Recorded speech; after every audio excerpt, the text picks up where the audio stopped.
live mindfully rather than mindlessly. And we're not going to be making much of a differentiation between on the cushion and off the cushion.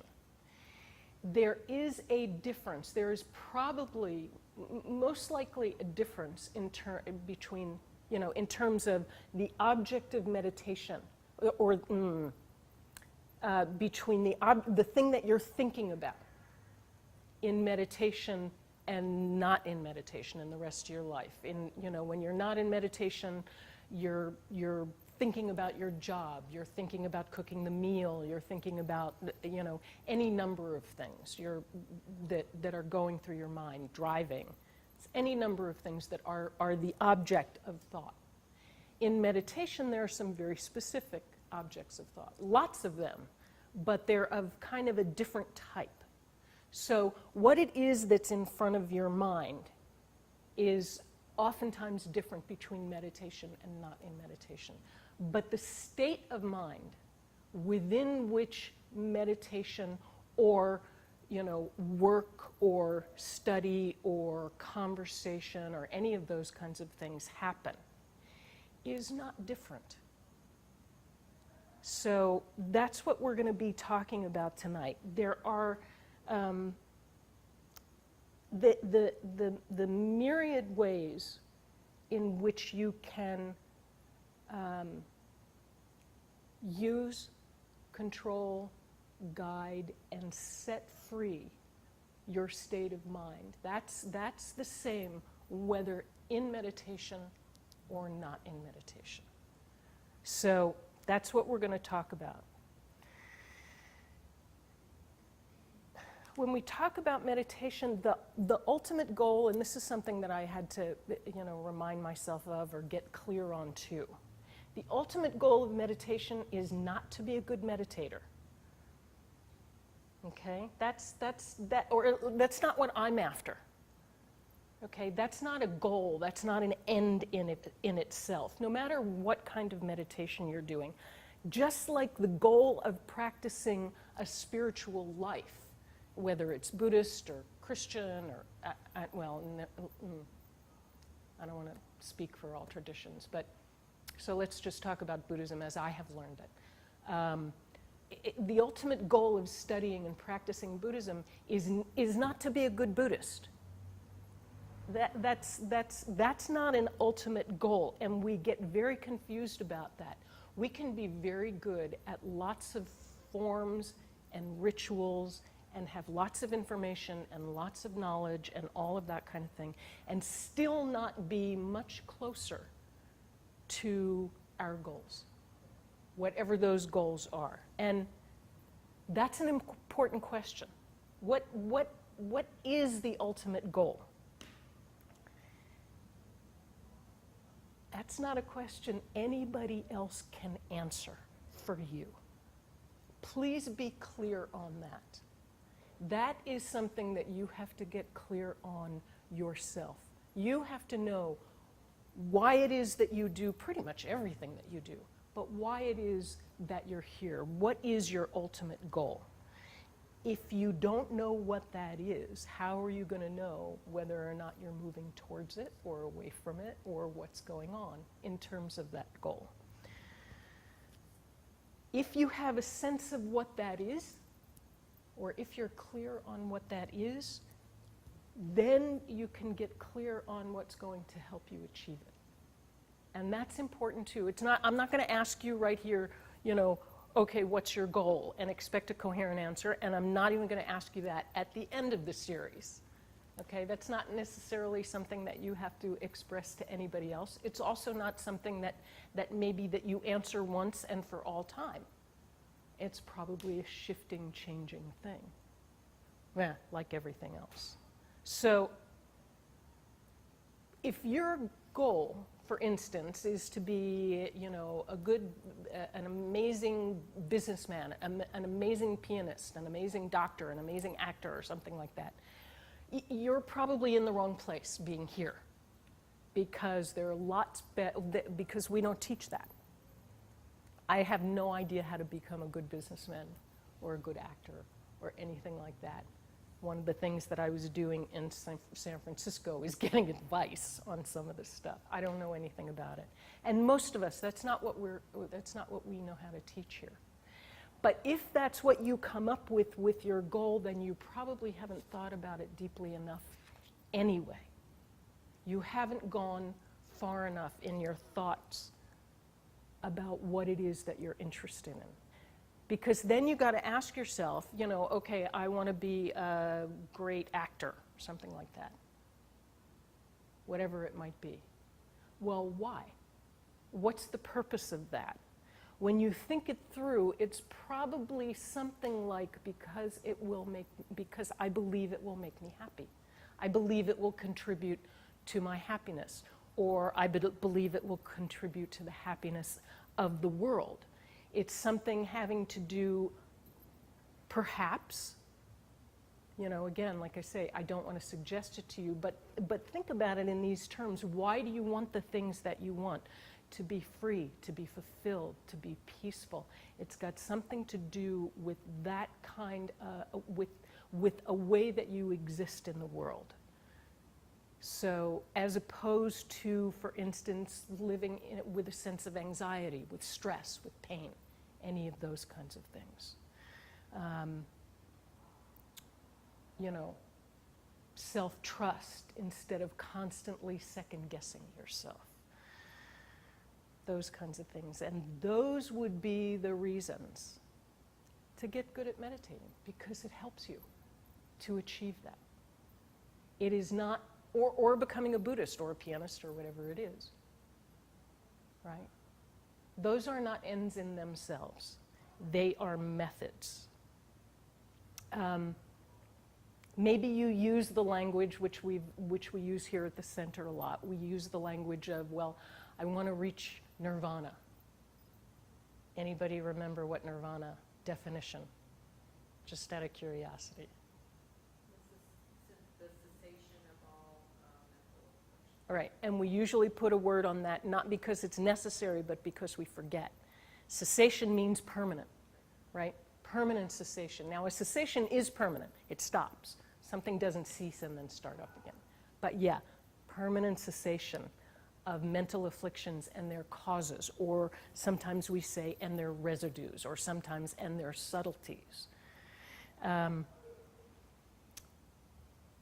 Sometimes we use enlightenment. We use enlightenment, when we use that word, it's because in the way we talk about it here, it's because there is a deeper sense of that, right? For myself and for all living beings, for everybody else. Enlightenment carries with it a connotation of an awareness, of a wisdom that understands that the distinction between self and other is an illusion, right? That the idea that I can be free of suffering while everybody else is suffering is a mistake, that is an illusion. Even more so that this I, that I think I am, as distinct and independent from other beings, that also is an illusion. Yeah.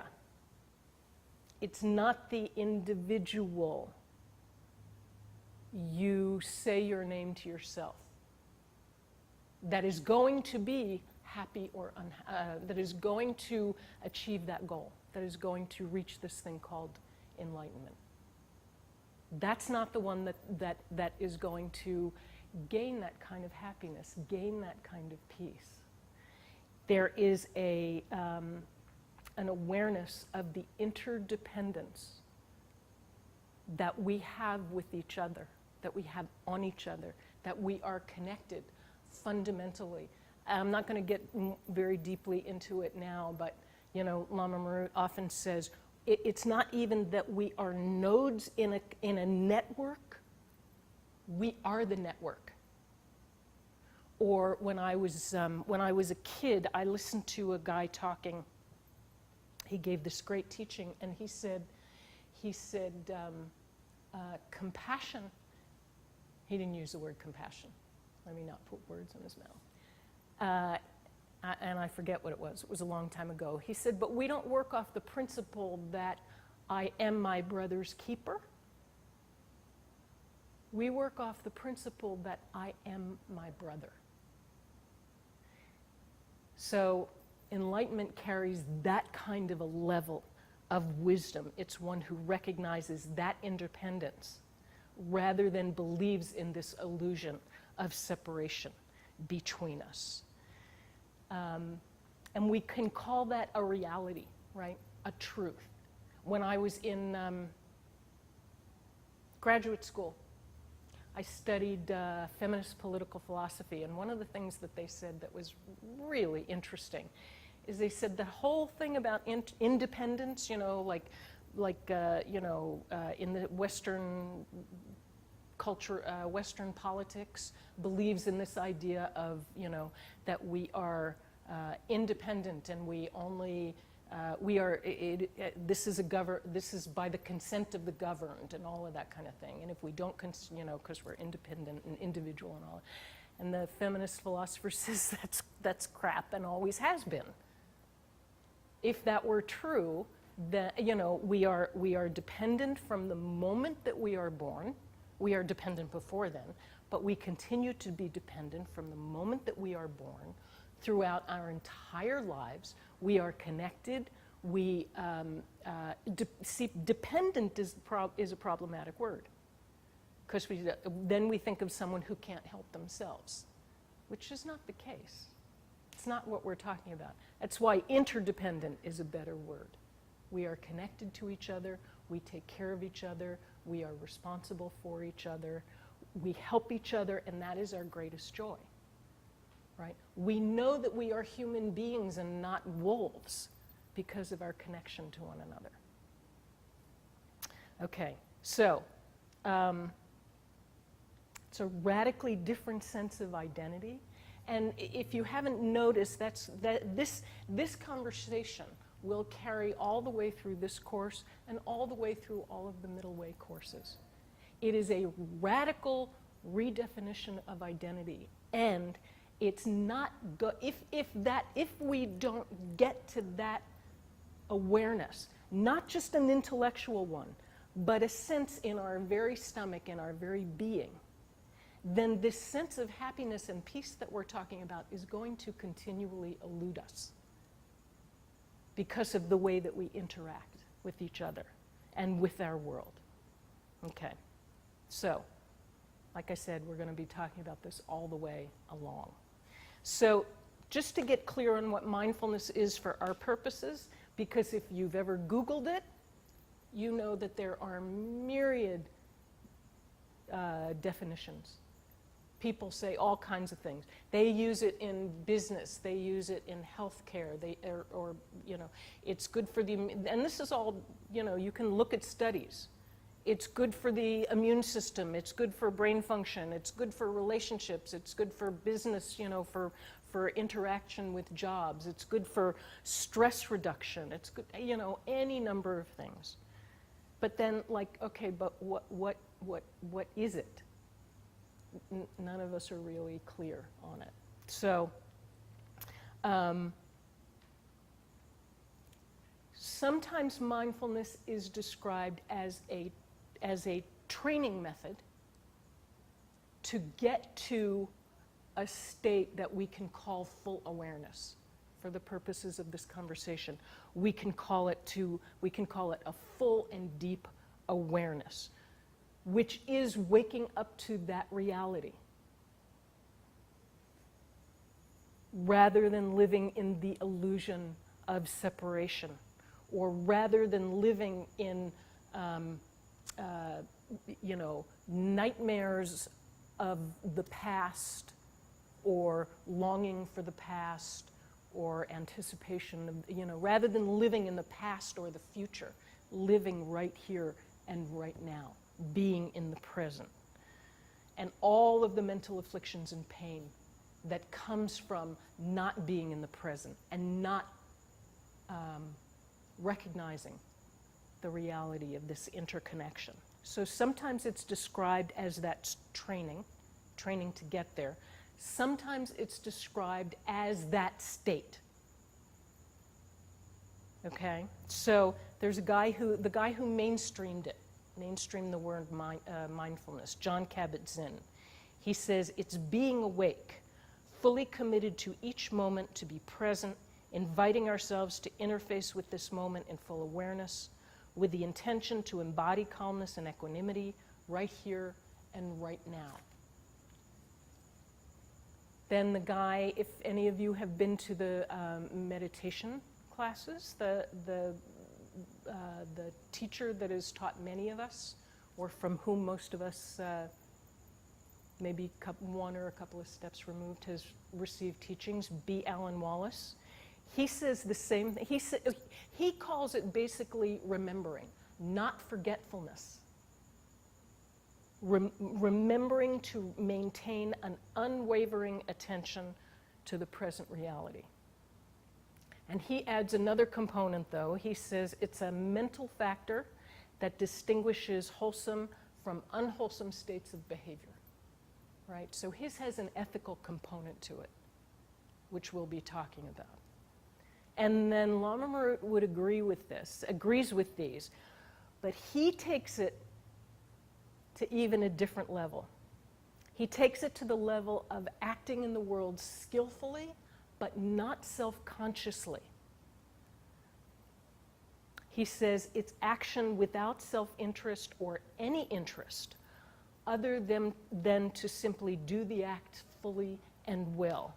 So I want to take a minute and do this, talk about this, because you can do a couple of things. Mindless self-interest.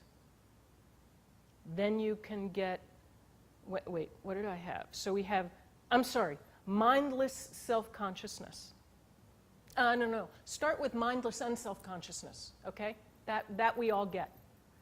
We're just going through the world, working off of instinct, reacting to things as they come up, not really paying attention to what's going on at all, right? Mindless self-consciousness. Mindless unself-consciousness. Then we can get to mindless self-consciousness, where we're deluded about this truth of existence, still completely caught up in the say your name to yourself, Lauren, person, identity, trying to get and achieve all the good stuff and get away from all the bad stuff, competing, comparing, with envy, with jealousy, with pride, with selfishness. How do I look? How do I feel? What do I want? How can I get this? How can I avoid that? So completely conscious of self, but mindless about it. Mindless in the sense of not being aware of the reality.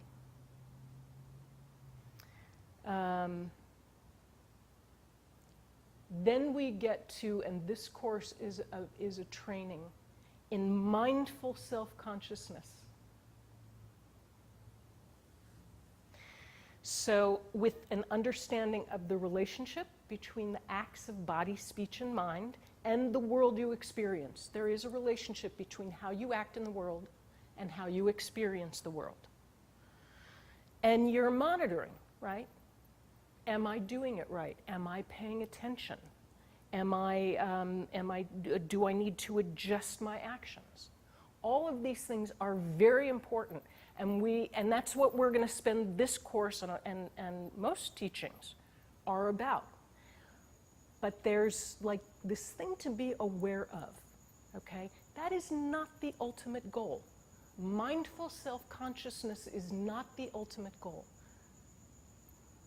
I feel like as I'm saying that, I'm saying, okay, I'm now telling you what your ultimate goal is. Okay, so consider the possibility that mindful self-consciousness is not the ultimate goal. What you want to train yourself to be more and more aware of your actions, right? More and more mindful, but the ultimate goal is mindful unself-consciousness, where you won't have to be asking yourself, you won't have to be monitoring yourself all the time, right? Am I doing good? am I hurt? You know, am I hurting or helping here? You know, how are my acts affecting other people? Am I being honest? Was that the truth? Am I? You know, you won't have to be doing that, because you will have retrained yourself so thoroughly that your instinct, your second nature, I never understood that phrase, because then what's first nature, right?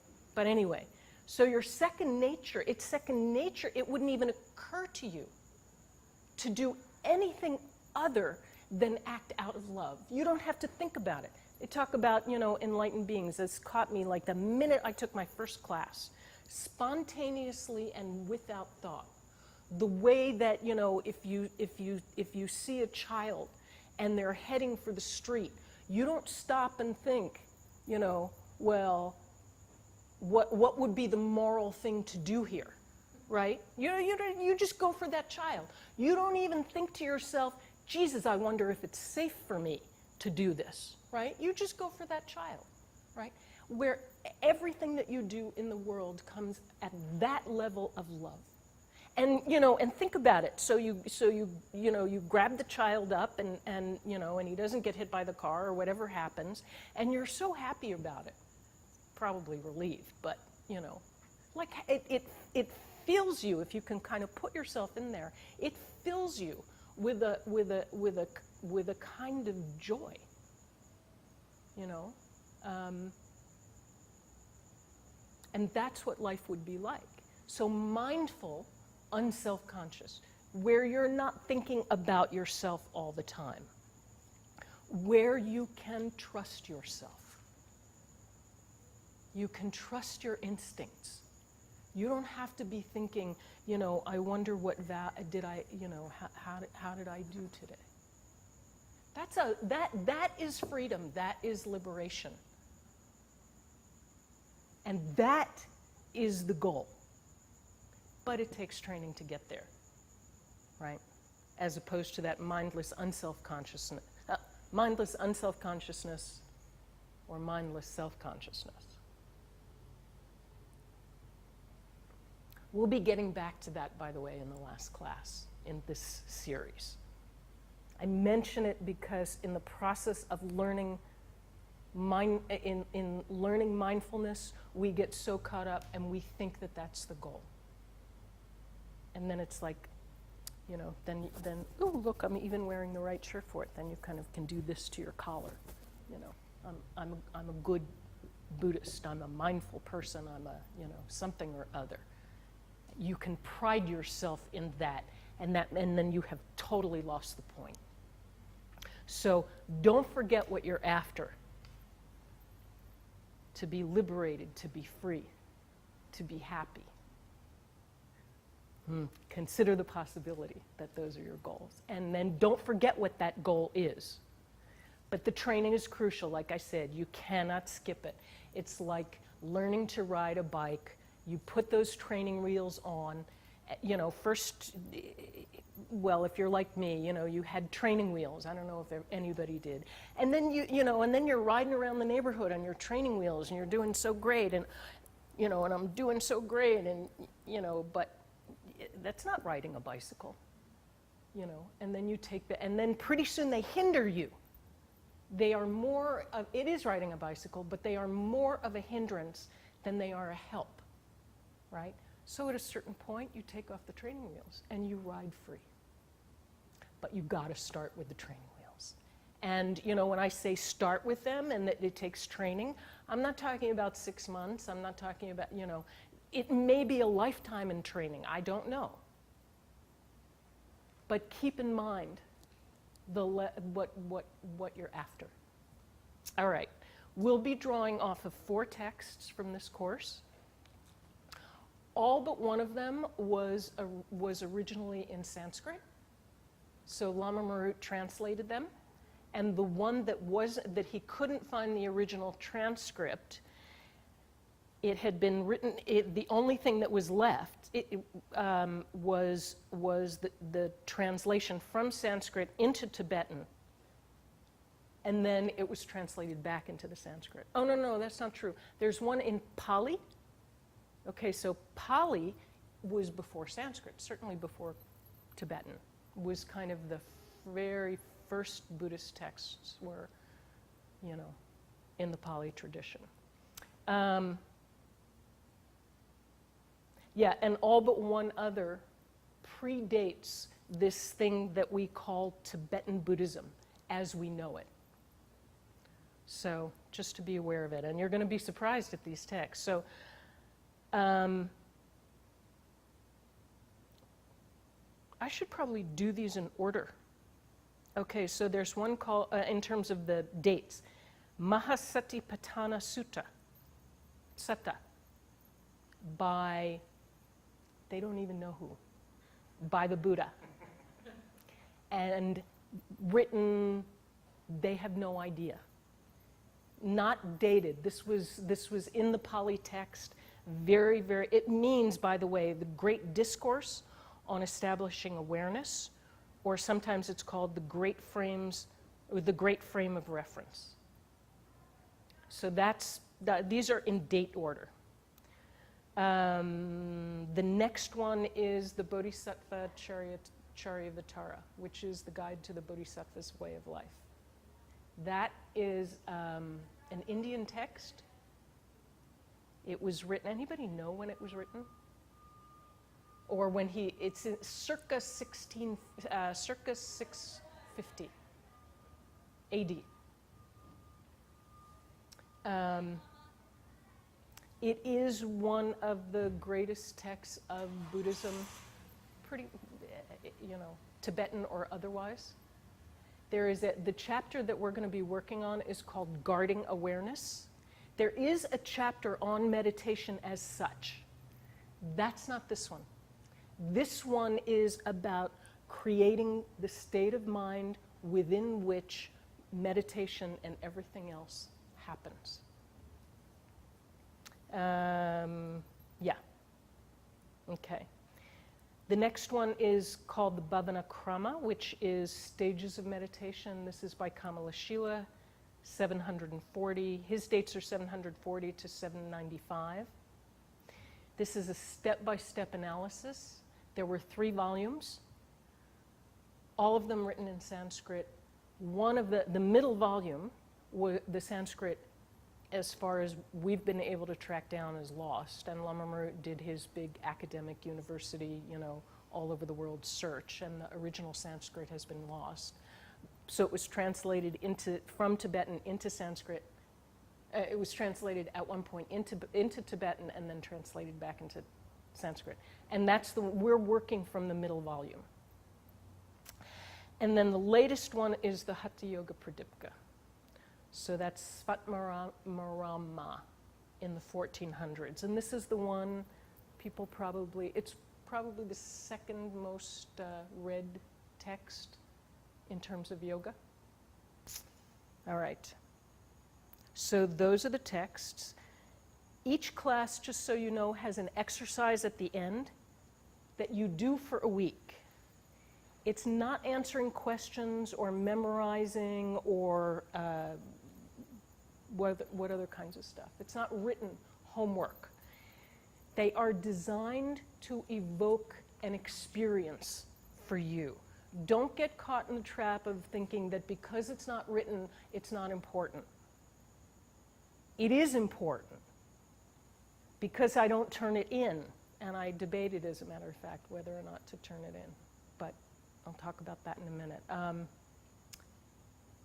If you're here gathering information, it's like we used to say, the analogy is that you're using a cannon to shoot down a sparrow. There's so much more that you could be it's just data collection. You could do it into a computer if you're here just for the information. It's to evoke an experience, and that's what the exercises are for. So I encourage you to do them. All right, so tonight's class is about how to live a life conducive to mindfulness, conducive to the state that we're talking about. If you want to go from a mindless state to a mindful state, there are certain conditions that you have to have. or that make it a lot easier to do. If you want to get good at this, if you want to get this mindful state, you're probably going to need to change certain aspects of your lifestyle. All right. Yeah, some of them seem to be a big deal, some of them not so big a deal until you actually try to do them. We're very used to going through life in this kind of state where we're just responding to stuff, where we're distracted by stuff, we're entertaining ourselves all the time. And these are elements to combat that. All right. And if you think it's worth it, you'll do it. You have to be clear. Is living a life like this free, peaceful, happy? Is it worth it to change this element of my life? And you have to decide that. We're going to be working with 2 texts that have lists on how to do it. They're similar lists, but there are some different elements too. So from the Bhavanakrama, which is the stages of meditation, and I'll send you guys the reading, so there are verses that you can refer to. If a practitioner wishes to easily and quickly attain tranquility and discernment, he must devote himself to acquiring their prerequisites. So just so you know, tranquility here, Lama Marut translated it tranquility, translated shamatha as tranquility here. You've heard it a lot of ways, right? You've heard it as stillness. You've heard it as single-pointed concentration. You've heard it a lot of different ways. Discernment is vipassana. That's how he translated it. Pash literally means to see. Sometimes you hear it as wisdom or insight or something like that. He translated it this way because he thinks discernment, being able to tell what from what, is a closer translation. Yeah, okay.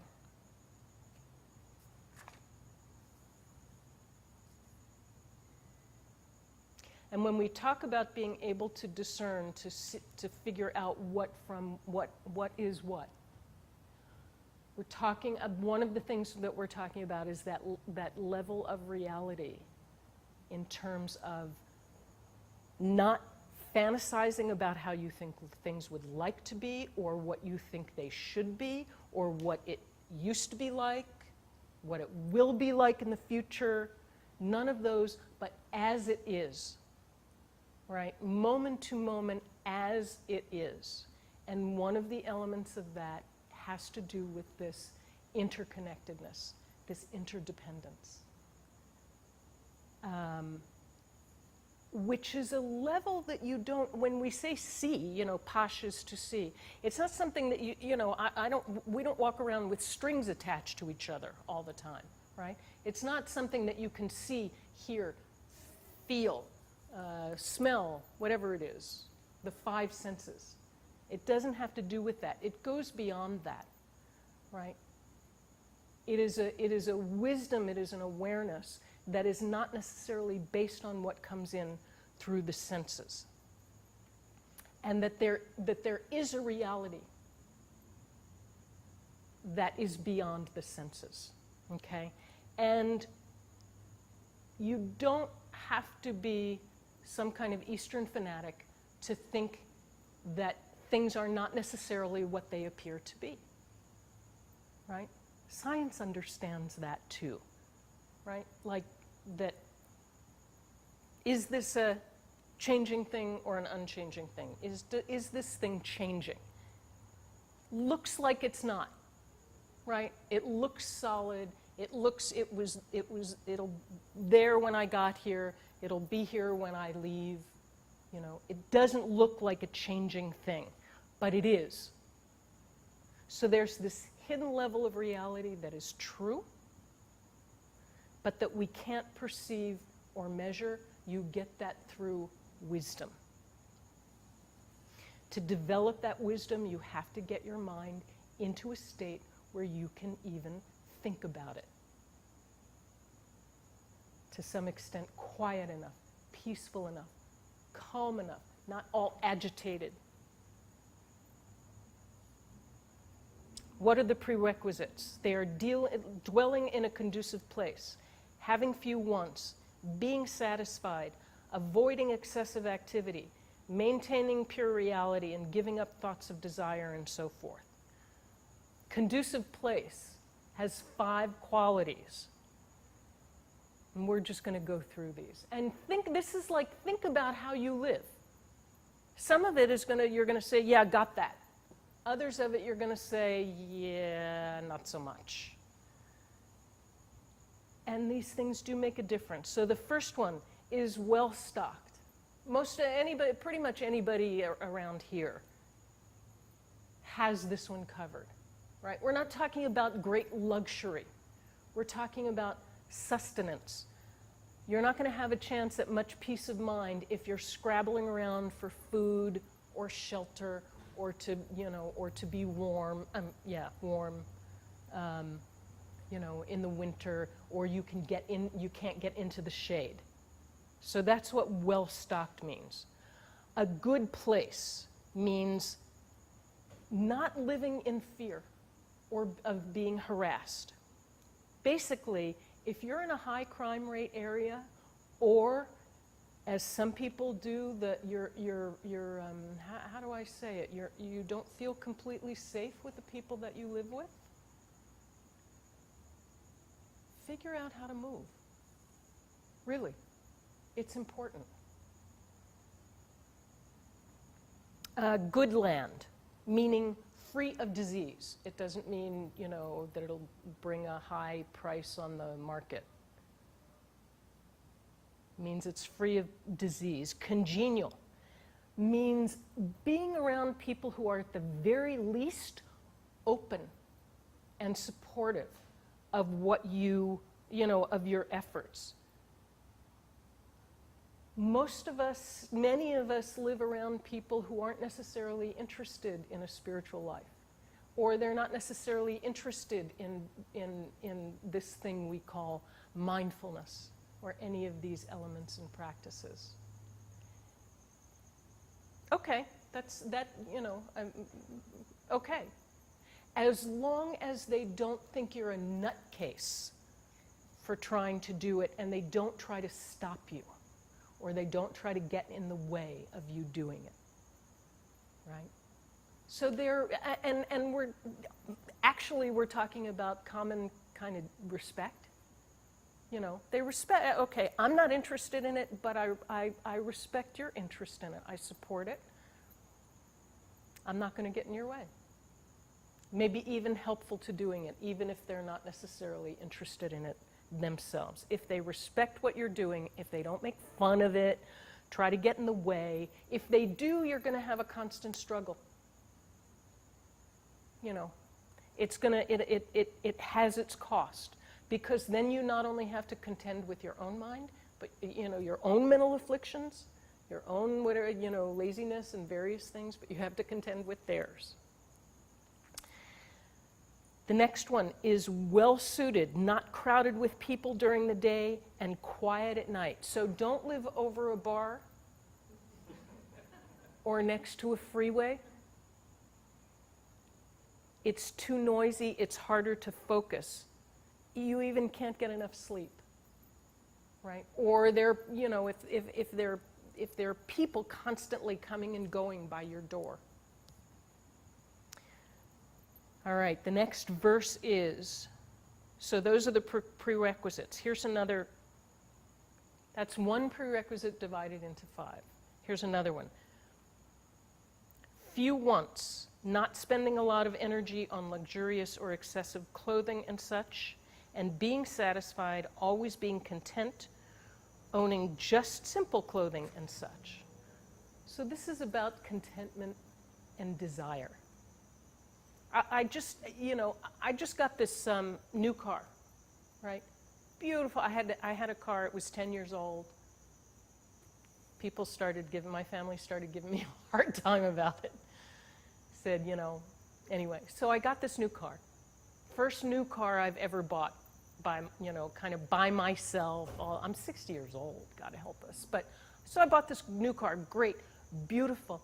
I'll be damned if like I'm not already thinking, I don't find myself already thinking, well, like I want, so this is 2014, so I bet you the 2017 model will have this and this and this, and maybe I can get, I'm like, Lauren, I love this car. Have you lost your mind? I'm already thinking about it. Talk about breeding dissatisfaction in my own mind. I can turn anything into suffering. Or the whole thing about, I mean, we just got the iPhone 6, right?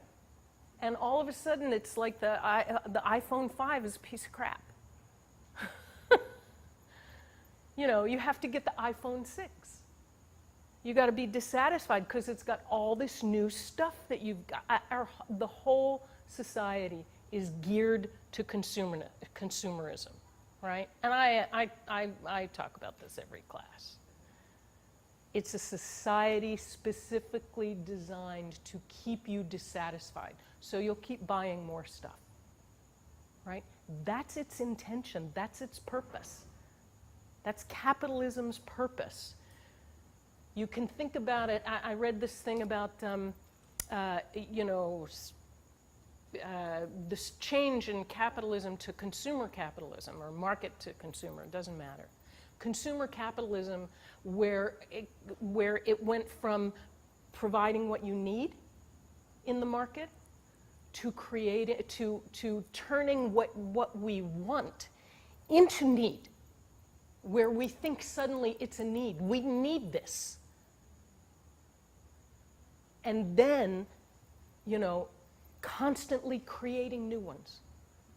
The machine that constantly creates new ones, so that we are constantly dissatisfied with what we have.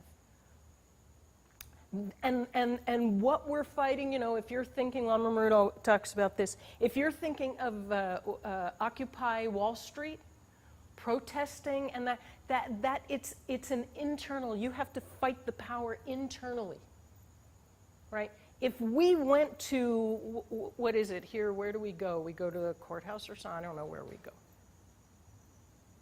And even if we won, even if we went and protested and we won, and suddenly Wall Street was full of the people, we still wouldn't have won the battle, because we haven't unearthed, uprooted this constant feeling of need, of wants that we have turned into needs. So it is important that we get control over ourselves. It's not conducive to mindfulness to be wanting stuff all the time. I used to have this photo, I did it for a while, where in the license plate slot, I used to put a picture of His Holiness, so that every time I pulled out my wallet to pay for something,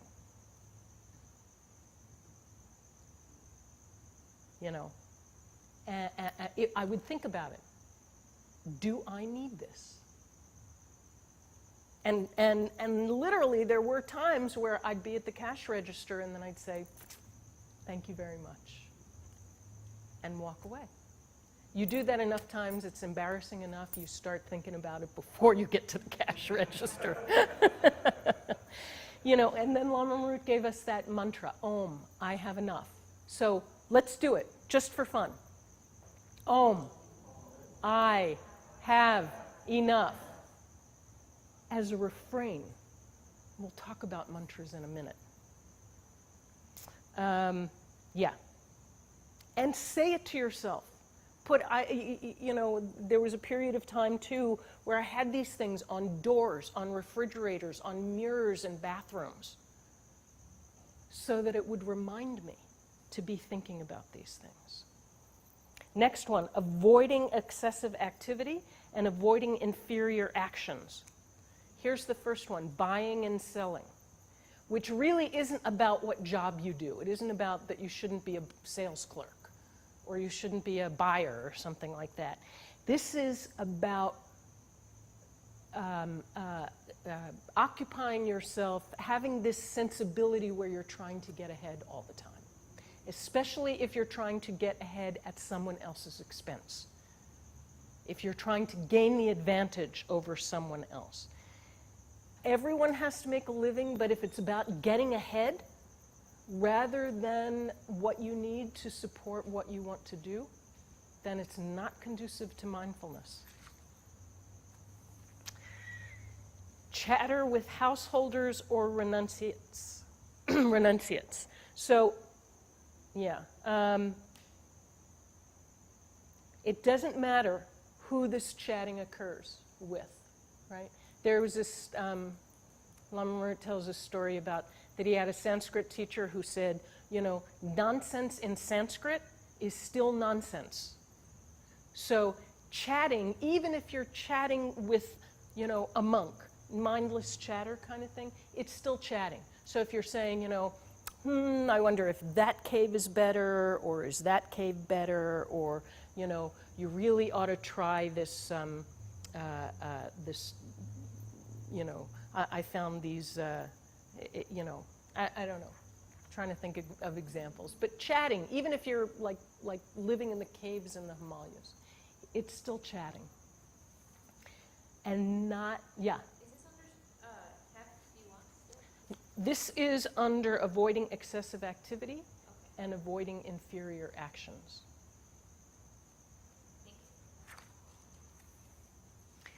This isn't just face-to-face chatting. As a matter of fact, these days not much chatting happens face-to-face. So email and Facebook and texting, whatever it is that you know, maybe you're working you're away at your computer if you're like me, and that ding happens, you know, or that signal that has that says, it's the modern equivalent of you've got mail, right? And most of the time those things are disappointing. They're advertisements. They're, you know, I don't know what they are. They're for me, they're, you know. Somebody else sent a new picture of their cat or something like that. Doesn't matter. You still, like, I'm doing the thing, I'm, you know, working or whatever it is. Ding! And I sneak my little mouse down there and I click, you know, and 9 times out of the 10, it's like I'm saying, oh, damn. But I still do it. It's an addiction. Yeah. We think it's a convenience, but it's an addiction. I get trapped. People sometimes, they send me those things where I have a friend who she loves dogs, and she sends me, you know, those, I don't know what they are. They're not emails, they're on the web, and they're things about, you know, like dogs in weird positions with balloons coming out of their mouth of funny sayings, and, you know, and this cute thing and that cute thing, and it's a, you know, and then it's a kitten with a horse in its mouth or something like that, and, you know, and send me so I click on it, and then there's another one to click on after I'm done with the one that she sent me, and I look up and hours have gone by looking at these, yeah. So. Did you laugh though?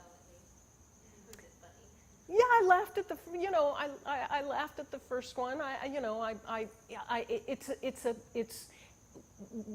We used to call it a tantalizing irrelevancy, right? It's a distraction.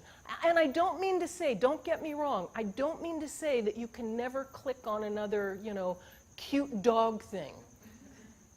That would be terrible, you know. I mean, cute dogs are amazing to look at.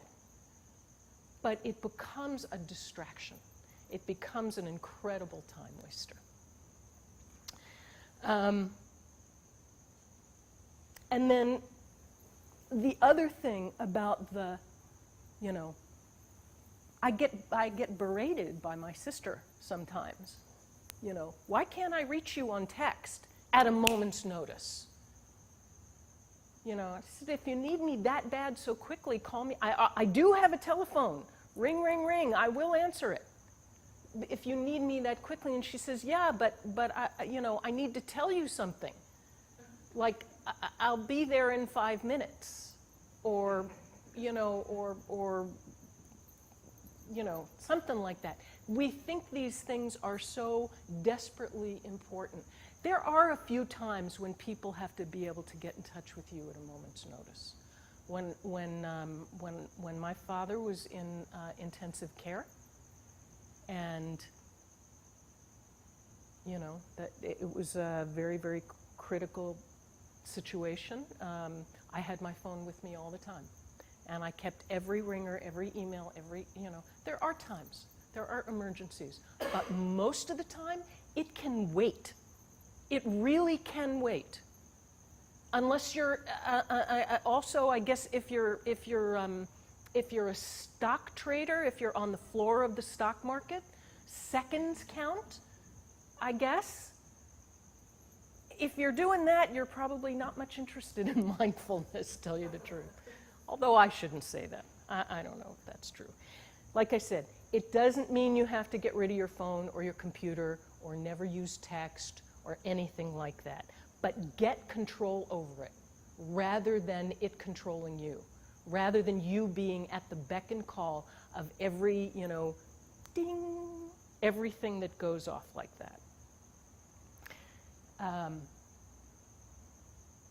People who go on retreat. It used to be, when I would go on group retreats, and they would be silent retreats, people would say, turn off your computer and stick it under your bed. They don't say that anymore. They say, give me your damn computer.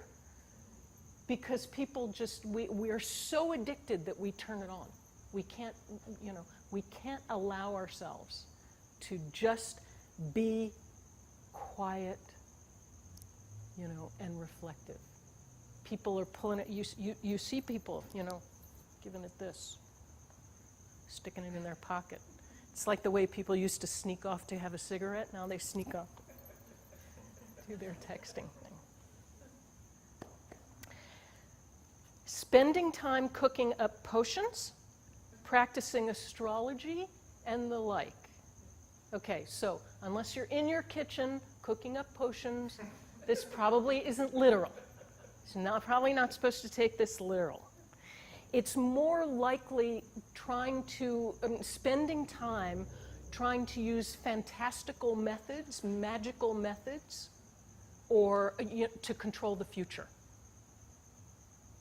To control things, and that's problematic in two ways. One, when we're talking about magical, fantastical methods, I guess cooking up potions, or really it's about methods that don't work to try to achieve something. And then it's about trying to control the future. Like, we'll talk about that a little later. It's not something, neither one of those things is going to work. Can't control the future. And anybody who tells you you can,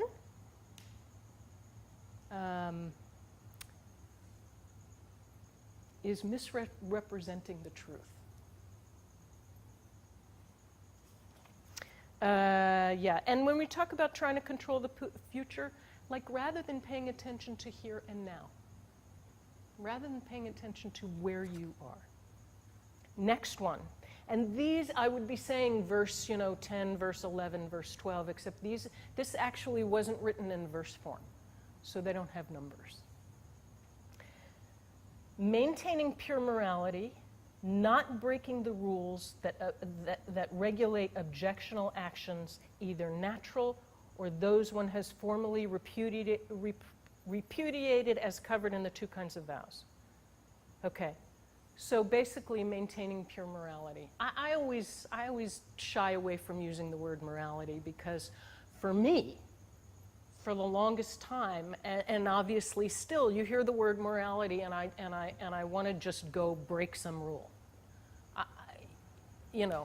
Like morality is something that I didn't even go to church. I don't know how I got indoctrinated with, this kind of a feeling. But I want to go be a rebel the minute I hear morality. So I usually use the word ethics, which somehow doesn't create that kind of reaction in me.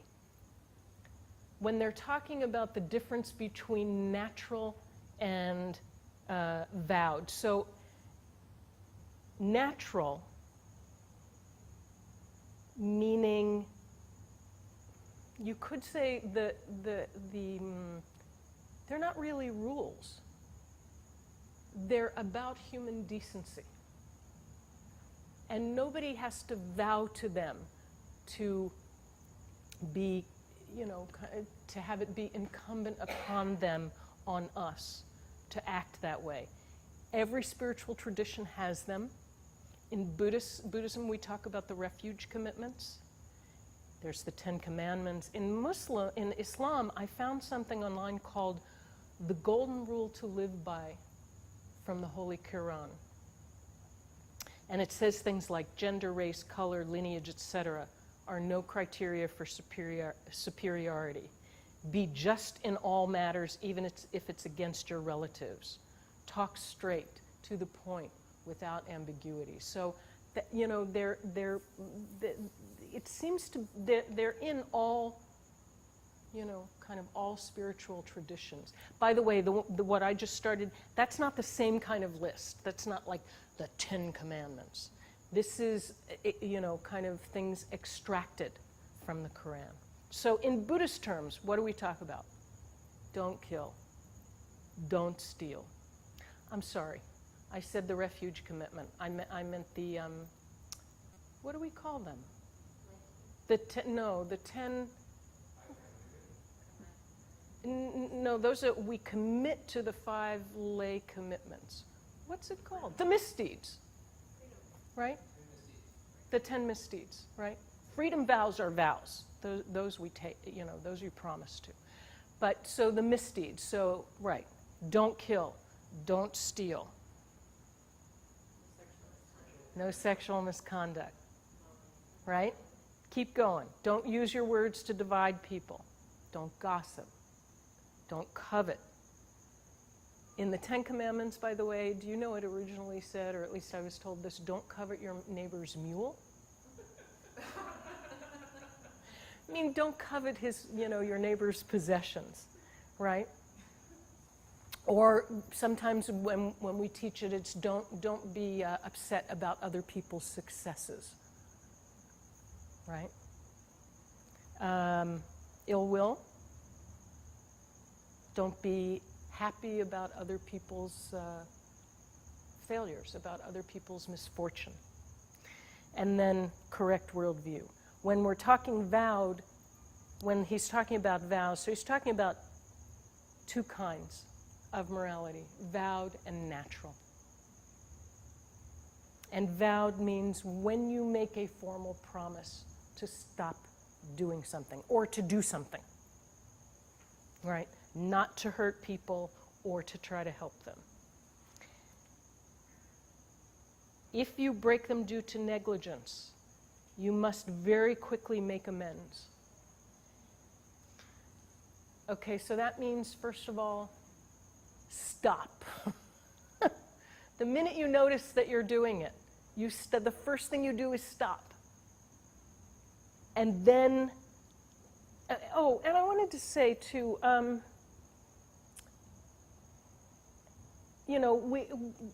we talk about 2 reasons. I think there are actually 3 reasons why we wouldn't behave in these ways, why we behave ethically. We've talked about consideration, not in this class, but in other classes perhaps. Talked about in the sense of consideration, right, for other people. Mainly in the sense that you might get caught. It has to do with somebody else. You might get caught and get in trouble, or somebody will think less of you or something like that. Then shame, what you will think of yourself if you see, even if nobody does see you. I think there's another reason called love.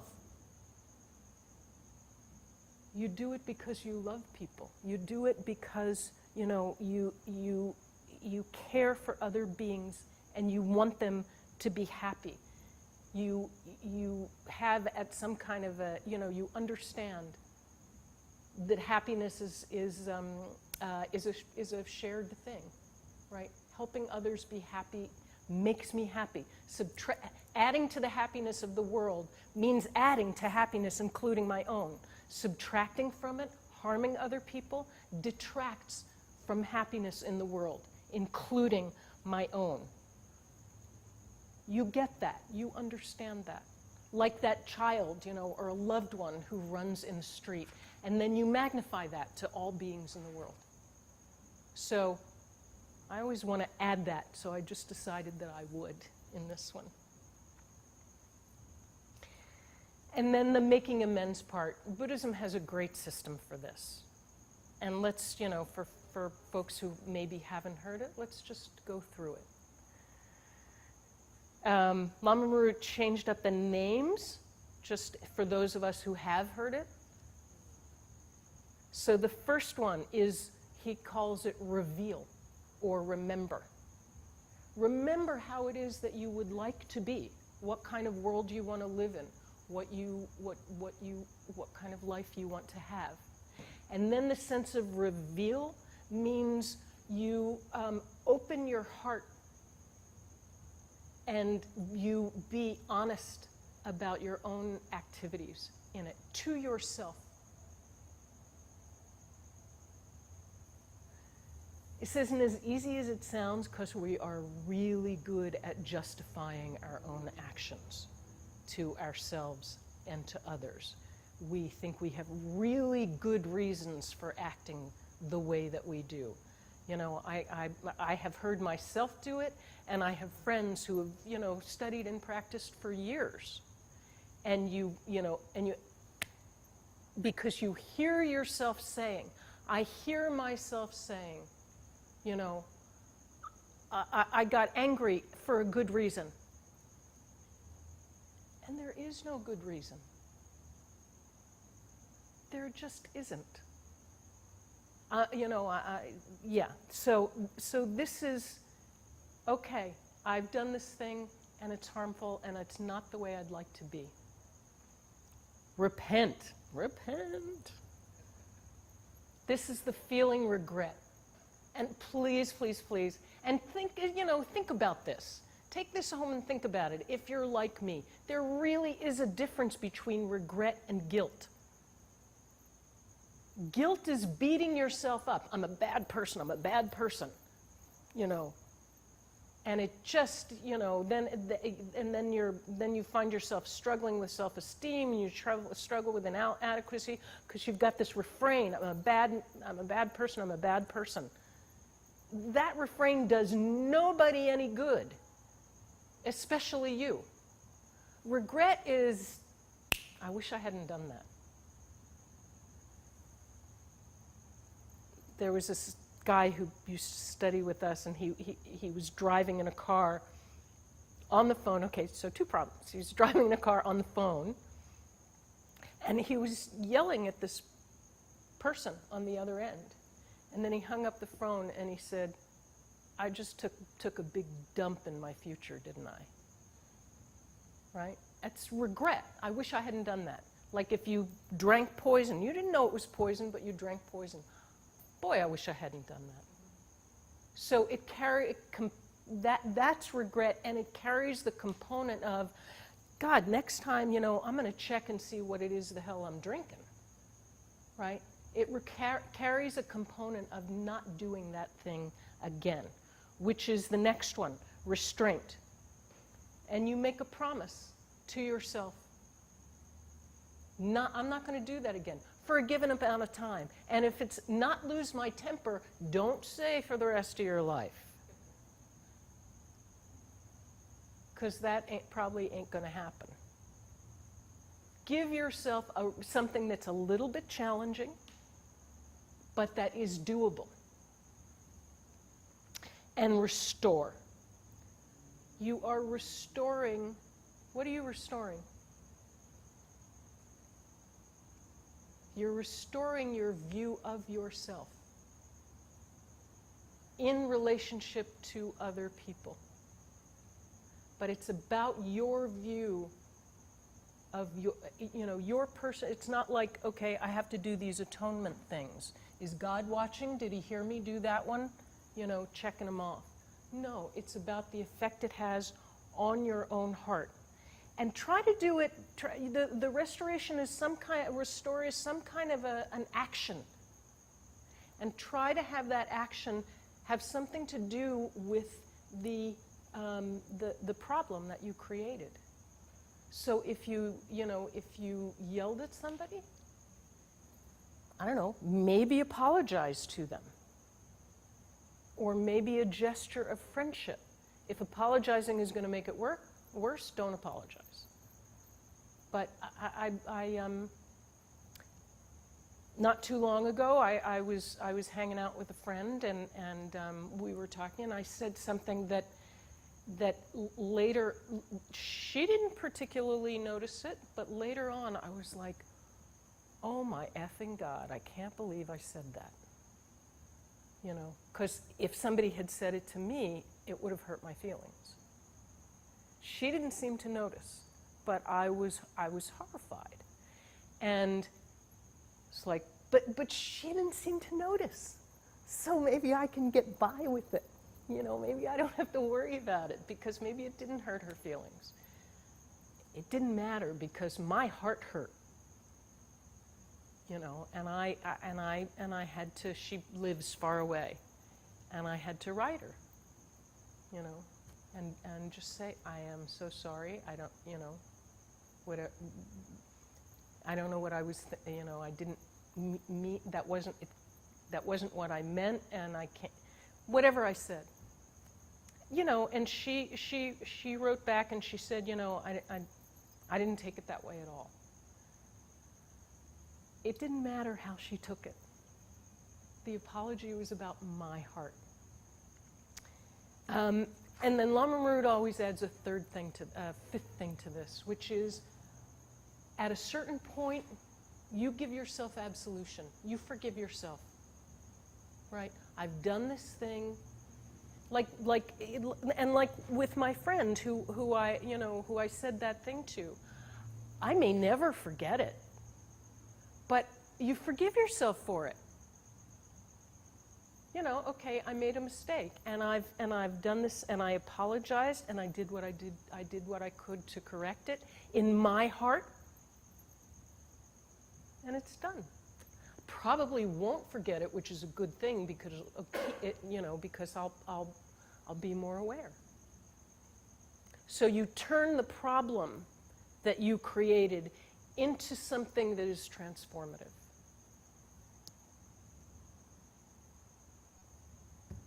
Let's take a break.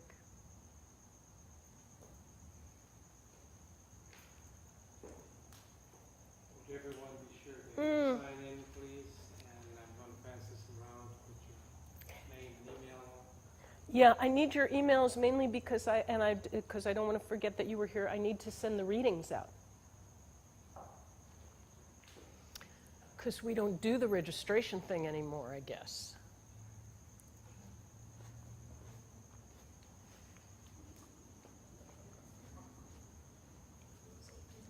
Is there something I can get you? I think I'm fine. Yeah, I think I'm fine. Thank you so much. How you doing? Good. I know.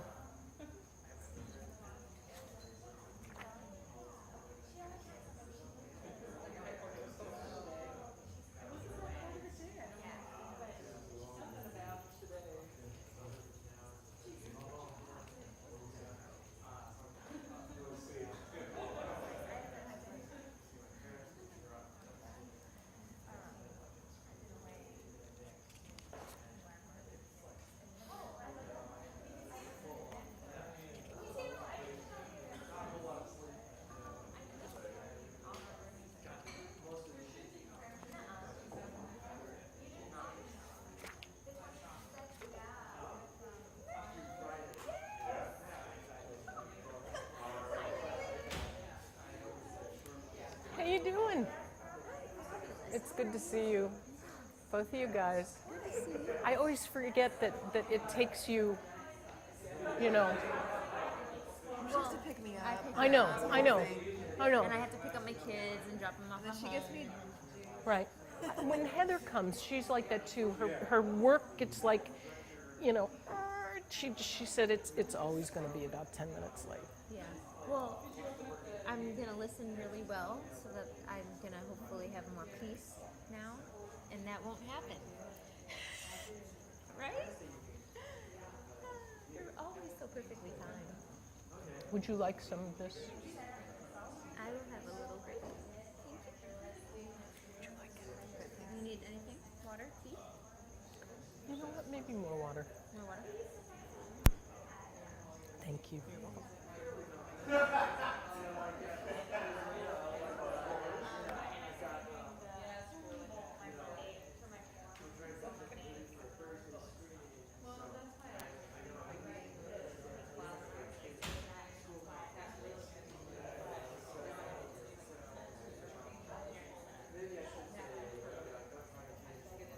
Thank you very much. Remember what we talked about a long time ago? About which? We've talked about several things a long time ago. The mic's on. Oh, Remember?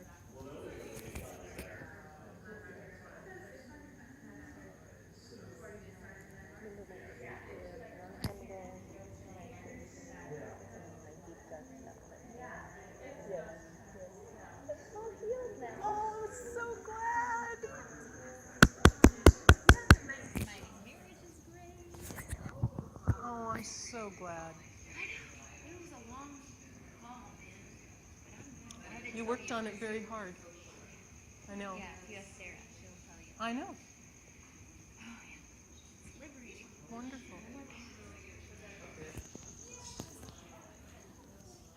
Yes. Whenever we were talking about like things being changing, things are not. Yeah. Isn't everything a changing thing? Almost. What would it be?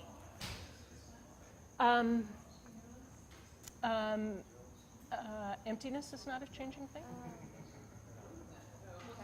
An empty space is not a changing thing.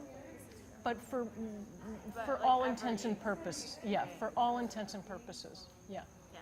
Everything is a changing thing. And then also, I was thinking about this. Like, is it even possible to be happy by ourselves?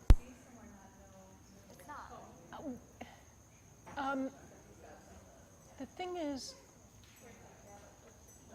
and maybe I'll talk about that. There's like this list of things tonight that I have to get through that the other classes are not like this. You know, when you talk about happiness, you kind of have to talk about what that means, Yeah. right? So if you're talking about, you know, happiness in even in the face of the ups and downs that happen in life. That's the kind of happiness that we're talking about. That kind of happiness, you know, that sustains through that, kind of needs this change in identity. So when you say, I mean, sure, I've been alone on retreat for a month and felt really happy. So yeah, that's possible. But still the interdependency though. Right. It's like the energy from the other people and contribute everything. Right. Because the kind of happiness that we're talking about in retreat is like that I was just talking about, where I said I've been alone and happy. It's not the level that we're talking about. It's not something that sustains, right? And it's the if there is a Lauren, you know, and stuff happens to Lauren and it doesn't happen, you know, to them, and what happens to that person doesn't affect me, then yeah, that's not going to work. Yeah. So Never happens. yeah, Okay. yeah. Fun.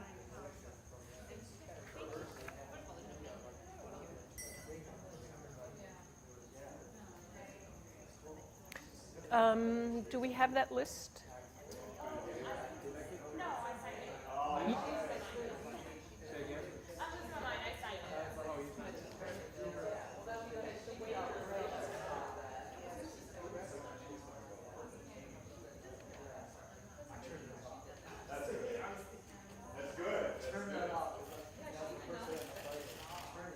Thank you so much. You're very welcome. And I think everyone's decided. Perfect.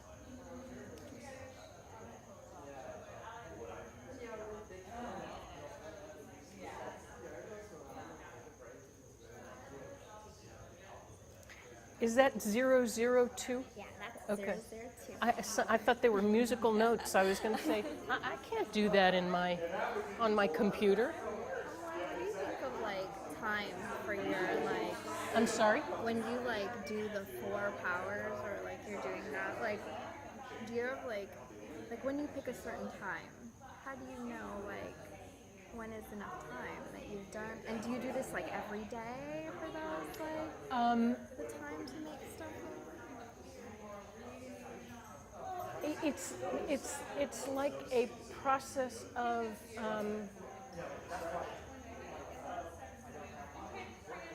well, for instance, with my friend that I was just talking about, yeah I kind of had to be careful because I didn't want to make it her problem. But the right first apology didn't feel like enough, okay you know. So I felt like I had to make another gesture. so you kind of know okay And then at a certain point, you say, you know, you know. yeah It's not like, okay, I'm going to do this for, you know, I'm going to do this thing every day for 3 days and then I'll be done. I mean, you could start out that way. right And then you decide, you know, at the end of the 3 days, right is it, you know, okay, it's done. And then, but if it doesn't feel done, you know, then you do it again. Then you keep doing it. okay and then But you don't want it to be, then you don't want to be doing the kind of thing like where you're punishing yourself, yeah right? Because there's no joy That's just in guilt, that. yeah. Right. What was the first R that you said? 'Cause Reveal. Remember and reveal. remember and reveal. Okay, and Yeah. that is different from regret. Well, it feeds into, see, there is this thing where you have to remind yourself who you want to be. Okay. And then think, and then go through the process of kind of saying, yeah, this actually was a problem. Okay. Instead of, you know, believing your rationalizations about it. Okay. You have to kind of, it's like the step of, you know, this, I want to be this kind of person. And then asking yourself, okay, is this action in accord? Is this action that I did in accord with becoming that kind of person? Okay. Okay. And then the next one, if the answer is no, is yes, then you might be thinking about, why am I even asking, you know, I must think there's some problem here. Right. Because I'm asking myself the question. Right. So, you know, you have to kind of be honest with yourself. And then and then you move on to the regret. Yeah, I wish I hadn't done that. Right. Okay. Yeah, makes sense? And then antidote-wise, like what I've always been remember is like study karma and emptiness. You know. Yes. That. Of course, if you can like make up for it, like what you said, say sorry. But then ultimately, they say like. Yeah, gain wisdom. Okay. Yeah. Just making sure I'm Yeah. doing it right. No, Thanks as a for matter of letting fact, me I'm going to run say that something by about you. that. Yeah. Thanks. All right, so back in session.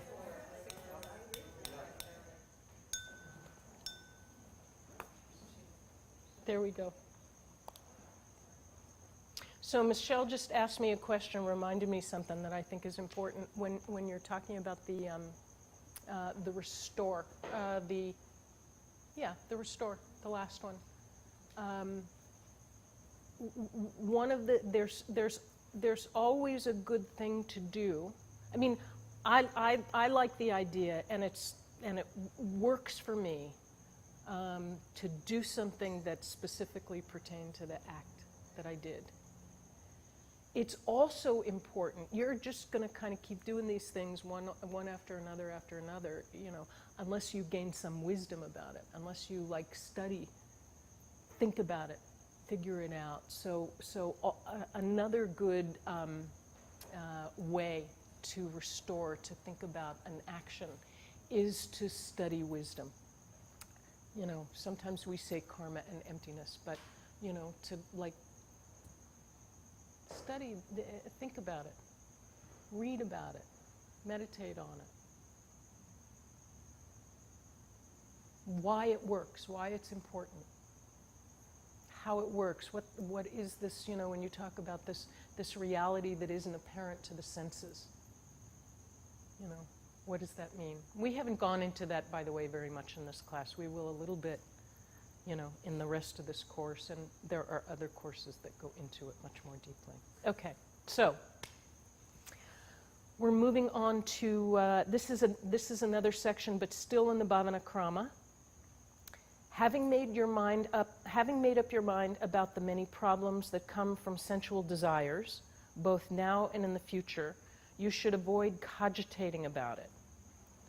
So the first part of this is important, that you have recognized that trying to, you know, like get new cars and new phones and all of that kind of stuff isn't going to satisfy this, you know, I mean, you have a new car and it's great and I love it.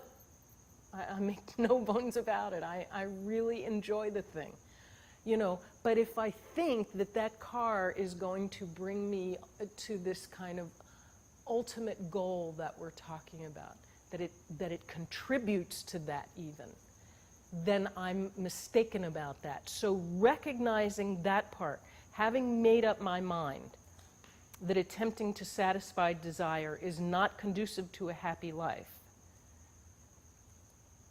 then the second part of it, avoid, you know, once you recognize that, then avoid spending time worrying about it. All right? Stop trying to fulfill all your desires. I had moved this to another class. I'm going to say it now. We'll talk about it in another class.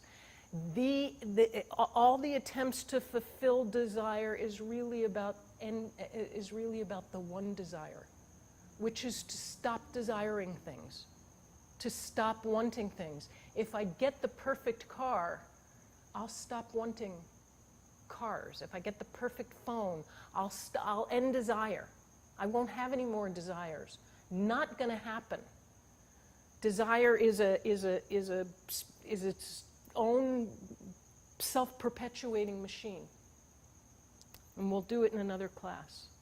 So once you recognize that, even intellectually, then stop going after it. Stop chasing it.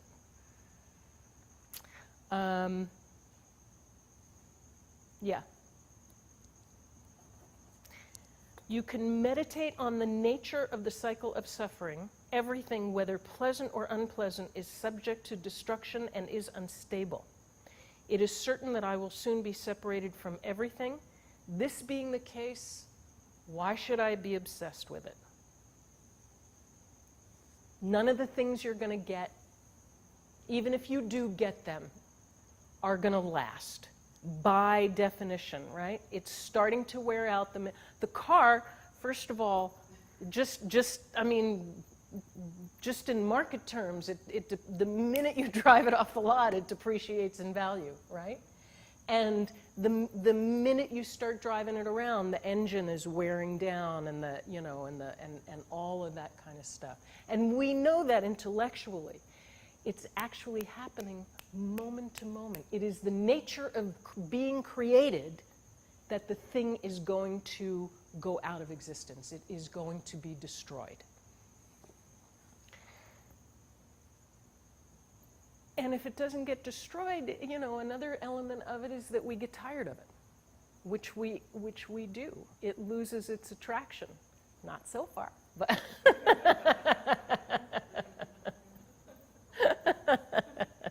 but But I remember being delighted with my, you know, with the car I had before, right? That's the nature of the beast. That's the nature of suffering, that we get tired of it. Enjoying the car, enjoying the iPhone, enjoying the cute puppies is not the problem, right? No problem with that stuff. I always want to say that over and over again. It's the expectation that those things will bring us what we seek that is the problem. That it will satisfy desire. That it will satisfy this craving, this wanting. There is only one way to stop stop being dissatisfied, and that's be content. Have few wants, have few needs. Be content with what you have. Again, more of that will come. Yeah. Not just, by the way, physical stuff. Everything in nature is impermanent, including you. Pleasant or unpleasant, though. So it's a good thing to remember in the face of unpleasant stuff, too. This too shall pass.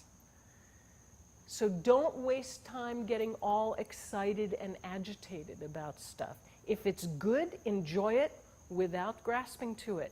If it's bad, chillax, it'll change. All right, and now we're moving to the other text, the Hatha Yoga Pradipika. Still talking about lifestyle, conducive to mindfulness, prerequisites to mindfulness.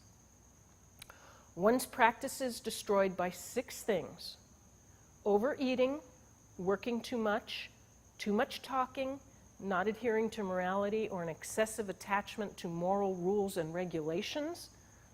Get that one. Hanging around with other people, and inconstancy. Some of these are going to just go through really quickly because we've done them or they're self-evident. Like, does anybody not know what overeating means? Okay. Working too much. More than like 8 to 5 or what? Well, see, that's the problem. Americans work longer and have fewer vacations than any other country in the world, unless you're talking about someone who spends 18 hours in a rice paddy. But in the, you know, in the Western world, in the modern world, we take fewer vacations and work longer hours, and we think that's the way to be. What are you working for? You know. If your job is your passion, that's one thing. If you're an artist and so your job is painting or something like that.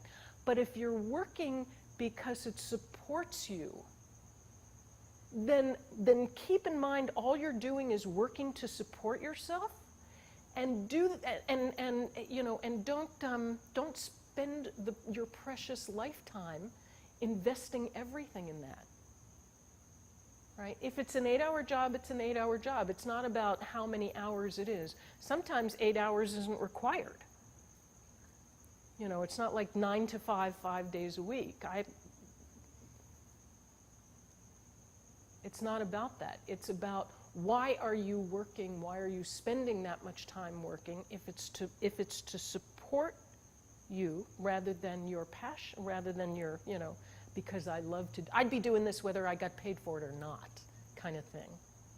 If it's to support yourself, then be very clear that that's its purpose. It's not to keep you busy, you know. And if you're not looking to buy yourself, you know, a fancy boat, if you're keeping your wants simple, then you don't have to produce a lifestyle that. Because I've heard people say, you know, millionaires who feel like they don't have enough money because of what they think they need in terms of supporting a lifestyle. Yeah? Okay. Too much talking. We talked about this already, right? So the mindless chattering, either in person or electronically. This is an interesting one. And this is a translation issue. So when Lama Marut translated, I checked some others and it had the same ambiguity. It's either, and actually it was probably written to have this ambiguity.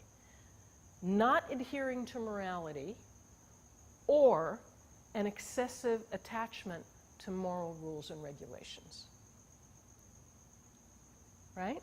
So, yeah, and it has to do with, whether the A is short or not. But it's ambiguous as to whether the A in the, anyway.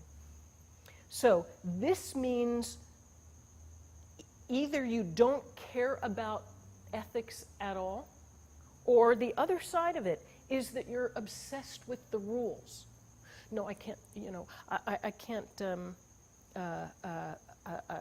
like if we say things like some of the vows, where it says, don't, now I'm confused as to which set of vows this is. Don't spend too much time in the house of a listener? Is that the Bodhisattva vows, or is that, okay. Then I can talk about it. So, I can't stay for 3 days in your house because you're not a Mahayana Tibetan Buddhist practitioner, and you, so you goodbye, and you leave their house. That's adhering too closely to the rules and regulations of, to moral rules or regulations, attachment to it, right? Where you've just hurt somebody, probably. You've probably offended them, right? That's not the point. Not enough means that your mind, not enough attention, because you have a sense of what it means to be kind to people, and that's what ethics is about. You know what that means. So even when you're saying, well, everybody steals pencils, or everybody does this, or, it doesn't really, matter if I do this, that, or the, but there is a part of you that knows that that's not kind, and that's niggling away back there. Or on the other hand, if you're too attached to these rules and regulations, you're so worried about whether or not you've breached a rule that you're on edge all the time. And I don't know if you know people like that. I do, where they're I can't, no, I can't do that. I can't chatter. No.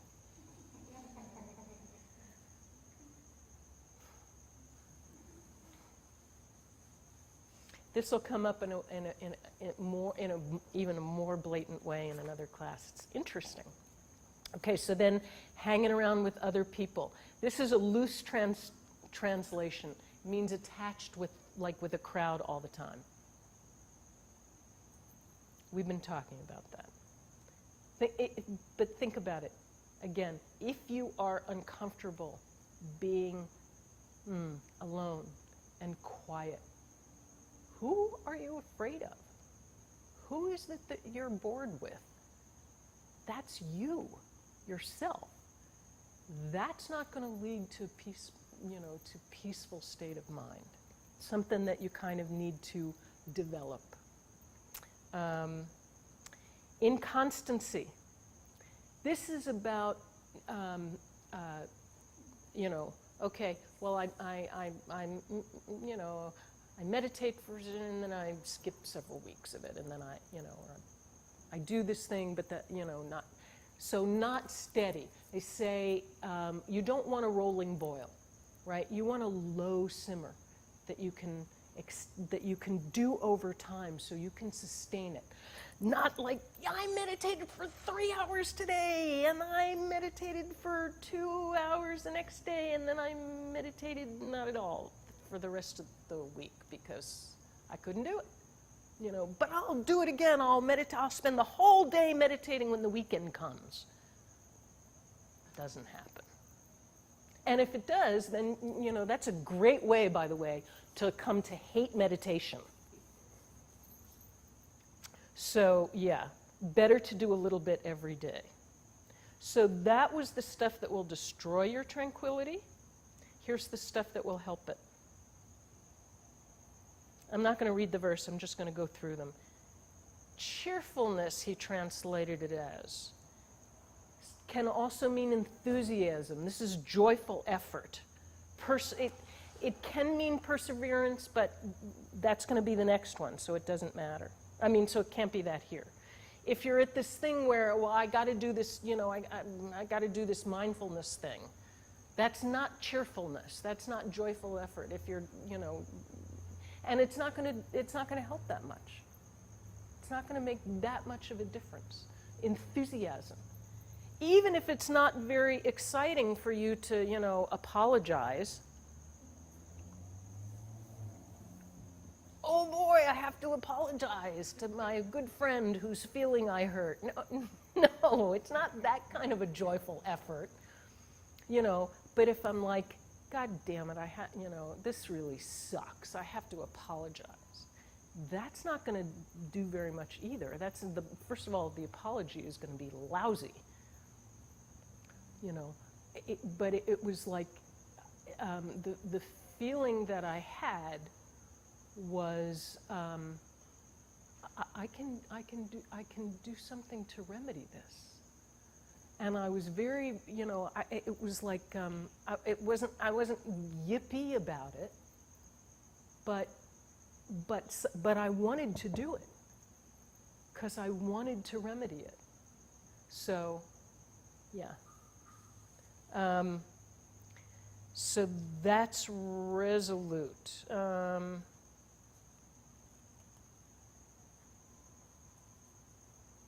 I want to get through this list because of the exercises, so there are some things I'm moving around here. Constancy, that's the opposite of inconstancy, right? Slow and simmer. Wisdom, these are the things that will help, right? This is the list of the things that will help. One's practice will succeed because of 6 things. Wisdom, so this is about how the world is working, that things are changing, paying attention to what's actually happening here and now, rather than what you might, what you think should happen, or it was better before, and all of that kind of thing. Not creating fantasies about the present. Paying attention to your actions. Remembering what's going to actually help or hurt. And then understanding interdependence. The next one is faith, like conviction or determination. This isn't blind faith, right? It's based, so someone tells you something, like that these things are going to help, and you don't just say, okay, these things are going to help, and then you do them for the next 10 years and find that they don't help at all. Right? So what you do is you do them. You make a sincere effort for an extended period of time, but you develop faith in them based on your experience, right? Based on experimentation and your own experience. So it's not blind faith, it's like confidence. And if if for instance you do these things and you feel like it, and for an extended period of time, and it hasn't made any difference at all. I have a tip rather than like tossing out the whole thing. Talk to a teacher. Talk to somebody. This is what's going on. What's happening? Maybe it's that, well, that you know what? You don't have a propensity for that one, but you got to give it a shot to find out whether or not that's true. Or maybe it's like, oh, I've had conversations with people and they say, yeah, and you said this, that, and the other. And I say, no, that was not, if I said that, I'm so sorry because that's not what I meant. So if it's not working for you, you check in with someone. All right.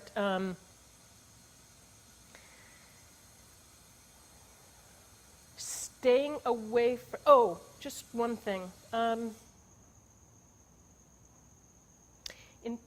Yeah, never mind.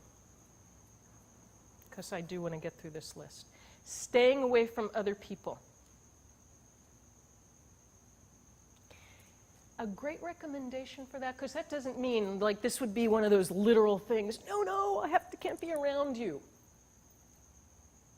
So maybe a great suggestion for this is like spending an hour every morning quiet.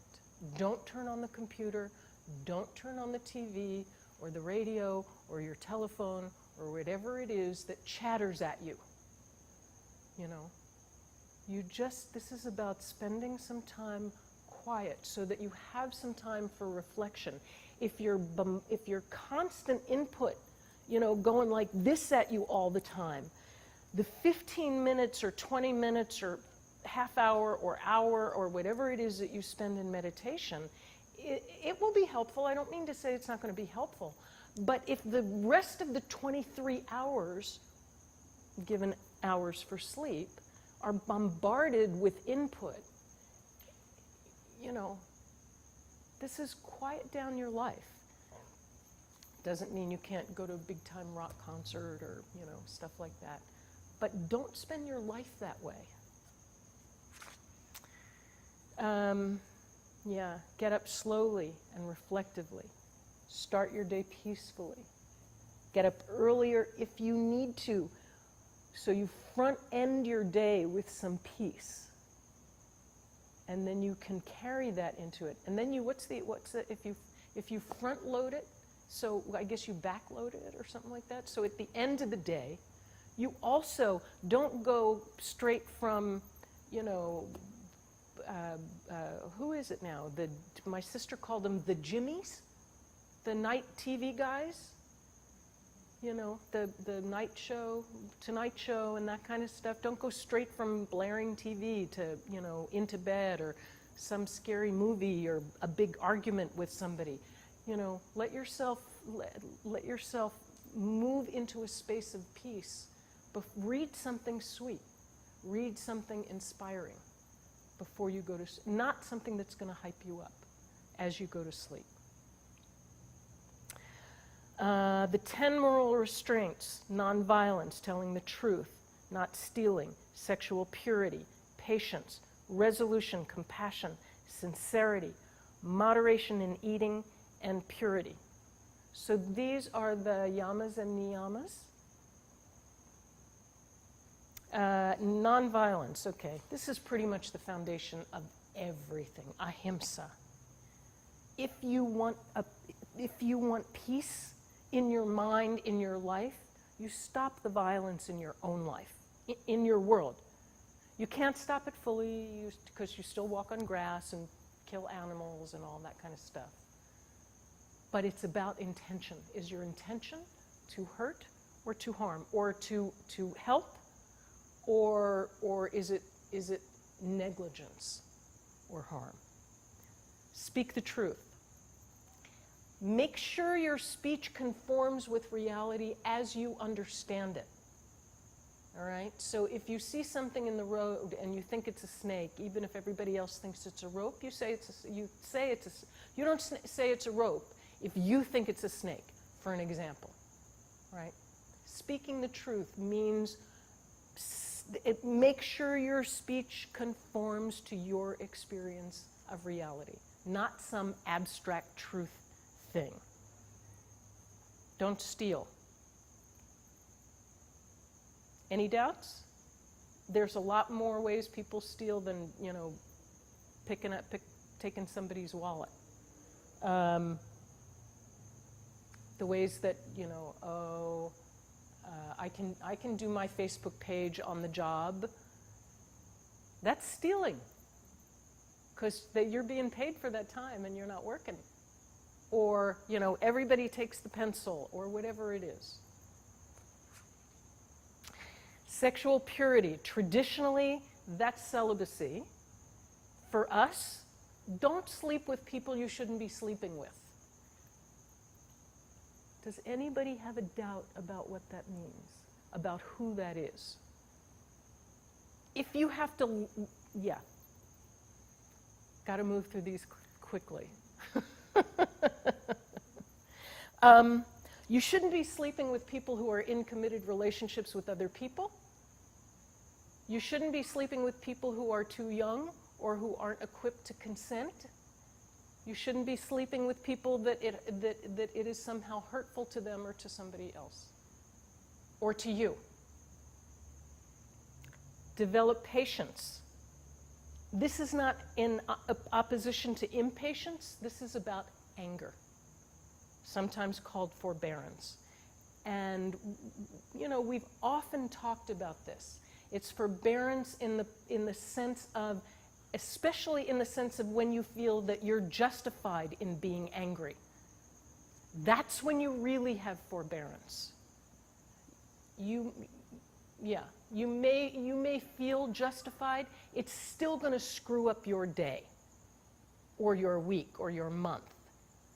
Think about how you feel when you're angry. You might feel that immediate release of, like, you know, rah, rah, rah, rah, rah, rah, but it like squinches up your heart, there, as a technical spiritual term. And don't forget, in that sense of patience, for yourself as well, right?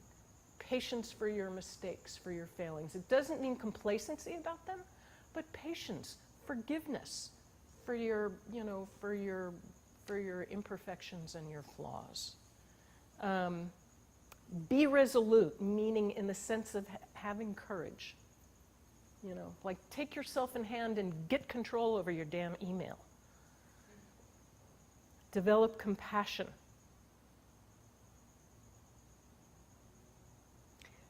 At base, there are lots of levels of this. At base, it means understanding that everybody that you come into contact with is just like you in that they are trying to be happy. And they don't live their lives just to mess with you. So if they make mistakes, if they hurt you in some way, feel compassion for them. Don't harm them back. Be sincere. This is in the sense of being straightforward, but also in the sense of humility, right? Like not thinking, you know, I'm all that. I'm a Dharma practitioner, and you're not. Not thinking, not putting yourself above others. Moderation in eating. Keep coming up. Be pure, that purity. This is in the sense of physical, taking care of your physical body. Sometimes they talk about it as cleanliness, but then you think it has to do somehow with washing, which it might, but it also has to do with, you know, not putting harmful things in your body, don't put yourself in dangerous situations, that kind of thing. And then mentally, everything you put in front of your mind affects it. So be very careful what you put in front of your mind, whether that's TV that you're watching, conversations that you're participating in, magazines at the checkout counter, and as well, things that you know, objects of thought that you have in that, you know, be careful how long you entertain thoughts that will be harmful, like never if you can, but when you notice it, you know, move it away. Okay. I'm going to cover these. There's another list that that will be in the reading that we can go over next week. But I wanted to talk before we get too far over the line about the exercise for this week, because I'm changing it. The exercises are written at the bottom of the readings, but I'm changing this. So this is an exercise about arranging your life so that it's conducive to living mindfully, to practicing mindfulness. First thing you do is you review the reading and your notes, and from that, reflect on your life. Like, think about your life and make a list of aspects of your life that are not conducive. And maybe go through kind of, some of these things item by item. Do I, how am I, how is my, do I live near a, don't live near a freeway, check. Don't live in a place that's full of disease, check. That kind of thing. Maybe go through it item by item and see what you find about your own life. And then choose one of them. And every day this week, work on that one. Implement it in your life. Make it doable, but a little bit challenging. So for instance, well, I'll talk about examples in a minute.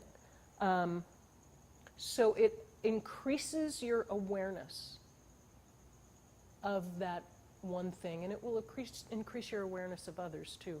It doesn't mean that if you want to do more than one, you can't, but don't overload. Take one and keep track of it. Write a journal about it. At least, like write something about it at the beginning of the day, write something about it at the end of the day. Maybe it's just at the beginning, maybe it's just a reminder or a plan or something like that. Write something at the end of the day, how it went. If you'd like to make comments and kind of throughout the day, that's great too. But keep track of it. Whether it's about not checking email every time you hear the ding, but maybe once every 2 hours. If something is not your problem, don't do it. Like if you don't have a problem with overeating, don't make overeating your one thing for the week. Okay? Do something that is applicable to that life, to your life, that will challenge you a little bit, but that's doable, and then keep track of it. I was tempted to say, turn them in, but because we take seriously what we have to turn in, but I didn't want to make people uncomfortable about what they wrote, or even about what they chose. It's much more important that you explore your own heart and your own mind and your own actions than it is, that I check off whether you did that you get to turn them in or something like that. So we're not going to do the turn in thing. We're adults here. But if people would like, we'll talk about, unless you want to. If you want to, of course you're welcome to. But we'll talk about it a little bit next week. And I just, so you do the hour quiet in the morning thing, or, maybe turning off all Twitter and Facebook for a week. I don't know. See what it's like to speak the absolute, every word that comes out of your mouth all day long is the absolute truth. And see what that feels like. And find out whether or not how many times, maybe you're not at all, but how many times you're saying, oh, isn't that great? Who knows? Or studying every day, or changing your living situation around so that you have a quiet space, and then use that quiet space.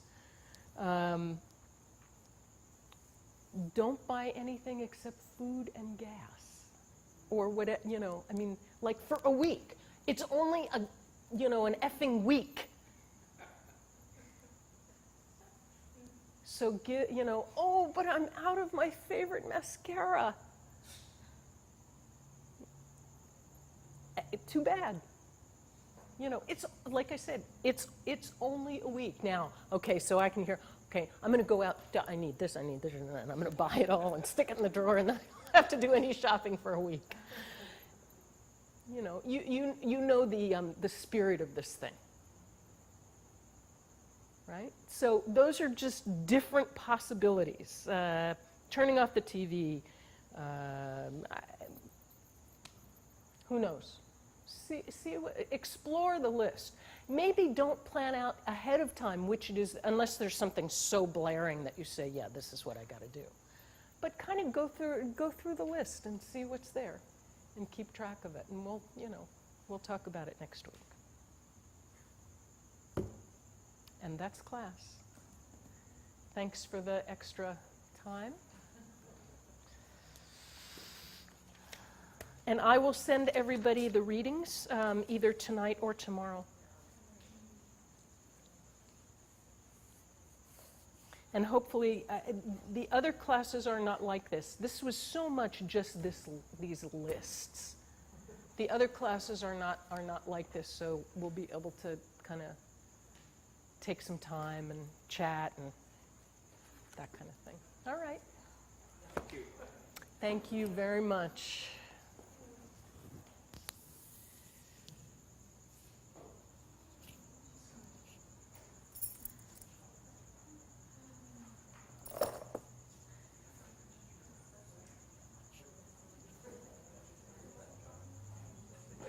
Let's see if I can refrain from knocking over any lights as I get off the stage.